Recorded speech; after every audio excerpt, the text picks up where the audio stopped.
Bem-vindos a GeoPapers! Aqui nós te ensinamos a se manter atualizado em ginecologia e obstetrícia, mesmo que você não tenha tempo para estudar. Eu sou Fabiano Serra. Eu sou Jader Burtê. E hoje nós vamos conversar sobre as dicas para a conduta no ASC-H. É isso aí, né, Jader? Vamos lá, começar mais um videocast, vamos conversar sobre esse tema que é tão importante e que faz parte da rotina do ginecologista. A primeira pergunta que eu tenho para fazer para você é simples. O que é o ASC-H?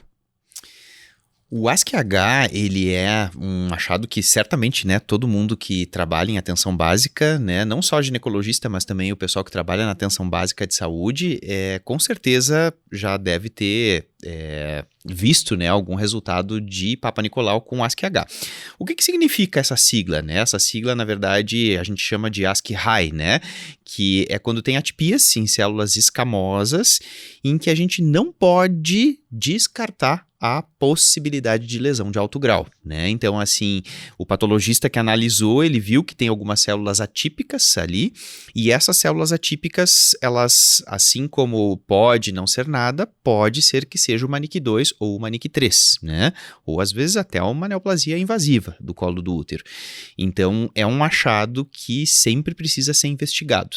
Na verdade, a diretriz do Ministério da Saúde traz pra gente aquele dado de 12 a 68% de chance, né, de uma NIC2-3. Então, é um leque bem grande, né, que a gente tem de 12 até 68%. Como são números altos, né, é uma probabilidade mais alta da gente ter uma lesão de alto grau, é um achado que sempre precisa ser investigado. Acho que é importante reforçar para o pessoal que trata-se de uma citologia, né, Jader? Ele não é um exame anatomopatológico que só vai ser feito depois que a paciente fizer uma colposcopia. Isso. É um resultado de citologia, né, que é, na verdade, o rastreamento, né? Então, quando a paciente ali foi rastreada e aí a gente encontrou, né, aí o ASC-H. Ele não é um diagnóstico, né? Ele é um rastreio positivo, né, e que indica que essa paciente precisa ser investigada.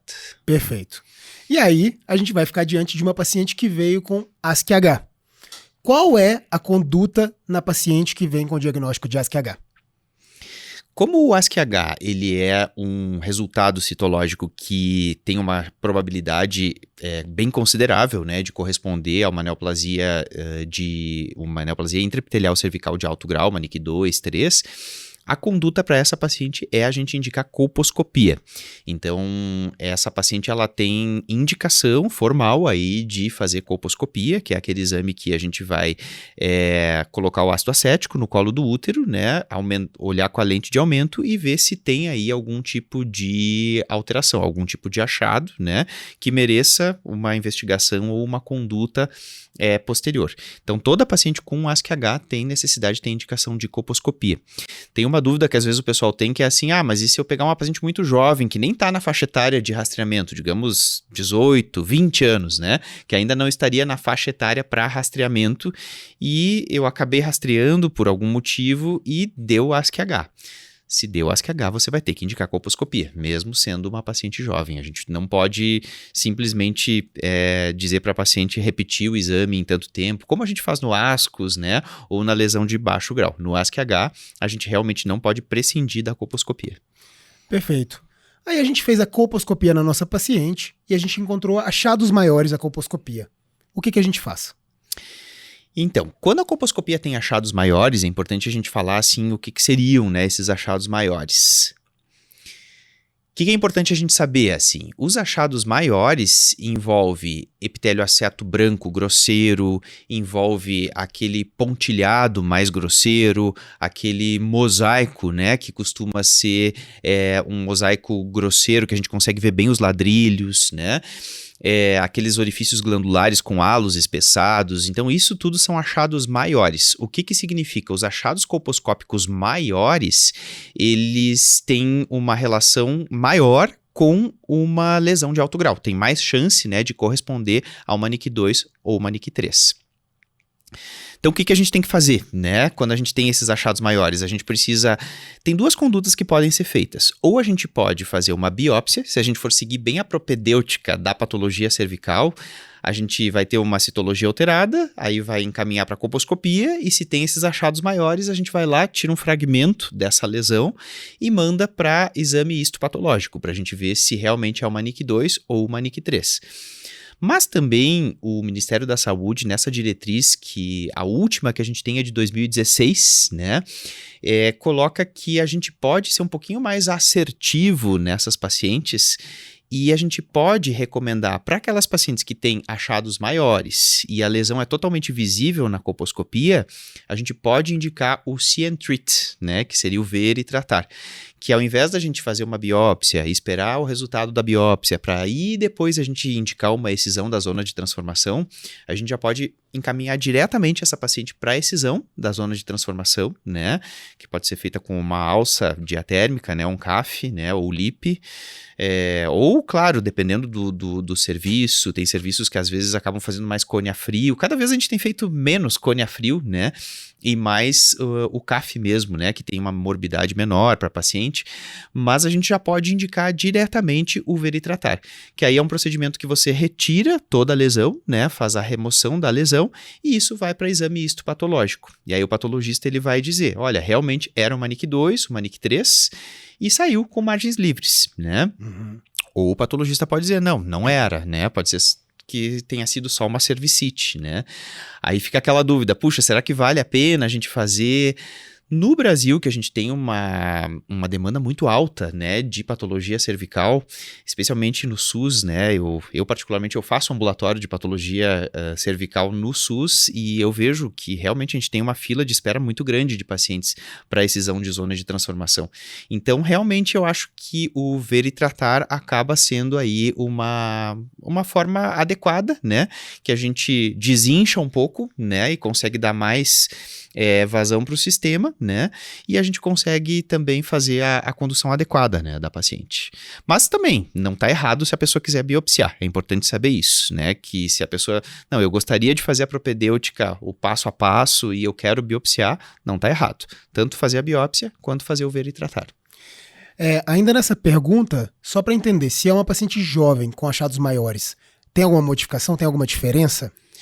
Aí é que tá. Geralmente o que baliza a conduta mesmo é a idade da paciente, né? Então, assim, se a paciente é jovem, né, que ainda tem desejo reprodutivo, a tendência é a gente fazer biópsia, né, para realmente confirmar e aí depois indicar a excisão da zona de transformação ou até tratamento conservador, né? Se a paciente for muito jovem e entender, né, e quiser, né, fazer o tratamento conservador.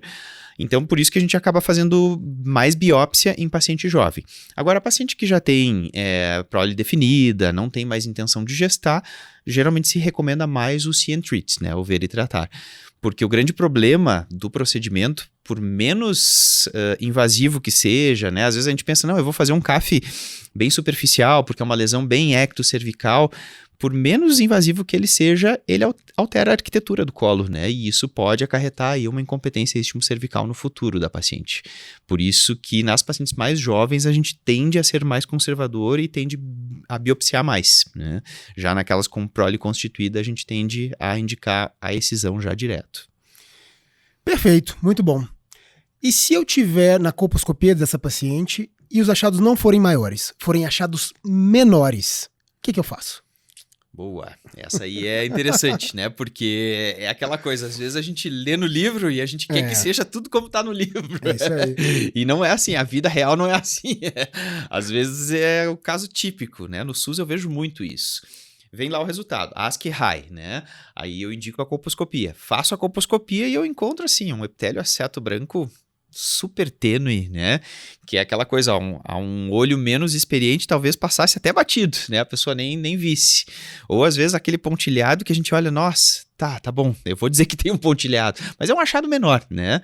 Aquilo ali muito provavelmente corresponde a uma lesão de baixo grau, a uma NIC 1, ou às vezes só uma coilocitose, né? Só um efeito citopático do HPV. Mas aí nesses casos nós vamos ter uma discordância entre a citologia e a colposcopia. Quando existe discordância entre citologia e colposcopia, aí a gente vai ter que biopsiar, a gente vai ter que fazer biópsia, porque tá tendo uma discordância. O que eu tô vendo na colpo tá diferente daquilo que o citologista tá me informando. Então, aí a gente vai fazer a biópsia. Se a biópsia for realmente compatível com uma NIC 2, 3, conforme foi a citologia, aí a gente vai indicar a excisão da zona de transformação.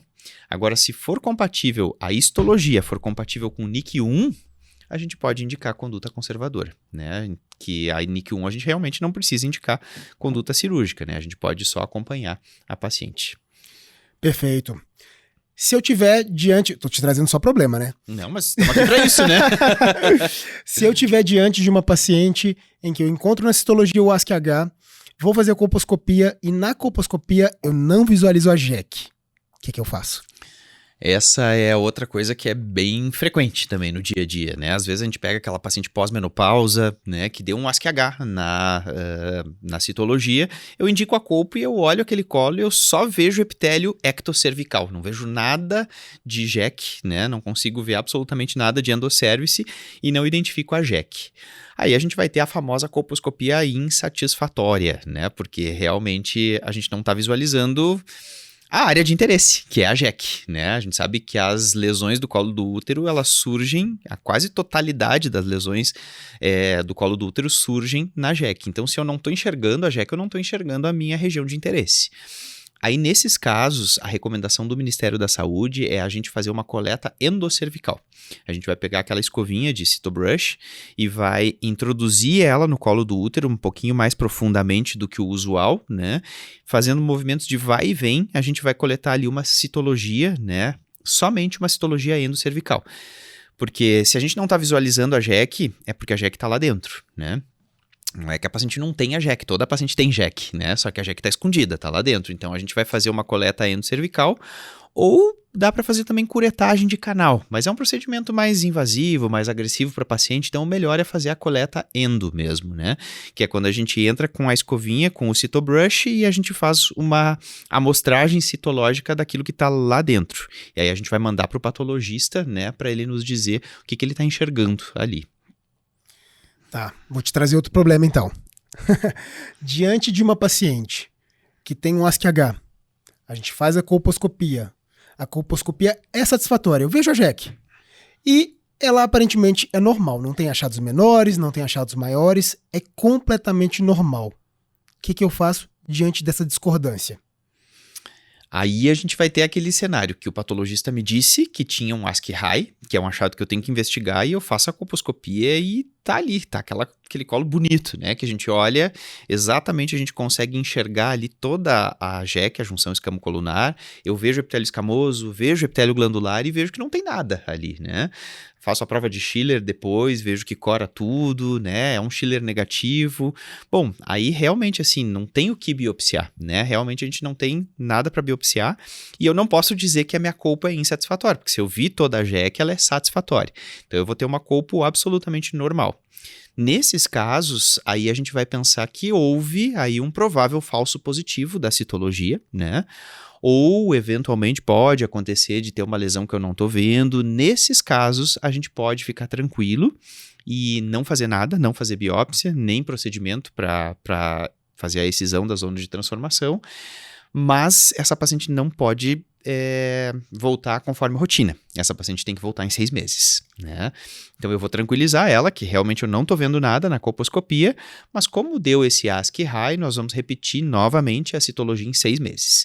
Só a citologia ou colposcopia também? Só a citologia. A gente repete só a citologia. E claro, a colposcopia vai ser repetida se a nova citologia acusar um novo ASC-High. Aí sim, né?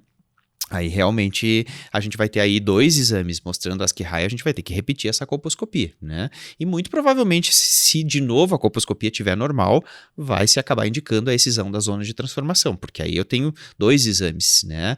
A gente não pode dizer que é aquela coisa do raio cair 2 vezes no mesmo lugar, né? Então, se eu tenho 2 exames dizendo que realmente tem um ASC-High e eu não vejo nada na colposcopia, bom, aí a gente vai acabar indicando a excisão da zona de transformação. Mas na maioria dos casos, o que eu vejo da prática, que na maioria dos casos essa paciente vai para casa, volta em 6 meses, repete o Papa Nicolau, dá super negativo. E fica normal, né? Fica normal, Porque a gente sabe que tem falso positivo, né, do Papa. Assim como tem falso negativo também, apesar de ser um exame de rastreamento, a gente sabe que ele tem esse problema de ter muito falso negativo, também tem muito falso positivo. Como a maioria das coisas que a gente usa, né, Jader? Como a maioria, não tem jeito. Não tem jeito. Não tem jeito. Então saber fazer essa separação do que é joio e do que é trigo aí também é importante, né? Exato. Jader, acho que esse tema é um tema bastante interessante. Acho que tenho certeza que o pessoal que está assistindo ou que está nos ouvindo no podcast também deve ter aprendido bastante. Muitos deles talvez estejam ouvindo porque encontraram isso em alguma paciente da vida, do consultório, do SUS, enfim, de algum lugar, e estejam aprendendo um pouco mais conosco. Você tem algo a acrescentar, assim, em relação a esse tema, ou é isso? Eu acho que é isso, assim, eu acho que é importante sempre investigar essa paciente, né, nunca deixar passar, né, então às vezes as pessoas confundem um pouquinho com o ascus, né, que a gente vê mais, é muito mais prevalente, né, a gente ter citologia de ascus, e às vezes começa a ler ali, atipias em células escamosas, e aí a pessoa já pensa, não, mas isso aqui é normal. Não, peraí, só um pouquinho. Uma coisa é atipias em células escamosas de significado indeterminado, possivelmente não neoplásicas, isso é ascus. Agora, se tiver escrito ali em que não se pode excluir lesão de alto grau, aí é um ASC-H, muda completamente de figura. Então, essa paciente ela precisa ser investigada, ela tem que ser encaminhada para colposcopia. Eu acho que essa dica foi fundamental, sendo bem honesto. E tô feliz da gente poder compartilhar com o pessoal que está ouvindo a gente. Pessoal, esse foi mais um tema da GeoPapers. Eu espero que vocês tenham gostado. A gente está sempre à disposição, como a gente sempre fala com vocês. A gente é super aberto a receber opiniões, a receber sugestões. Apareceu um estudo novo que você quer que a gente discuta aqui, apareceu uma novidade, algo diferente do que a gente comentou aqui, traz pra gente. A gente vai discutir num próximo videocast e vai poder fazer isso com que essa informação chegue a muito mais pessoas aí e que seja mais acessível para todos. A gente está à disposição, agradeço a todos e até a próxima. Valeu, gente!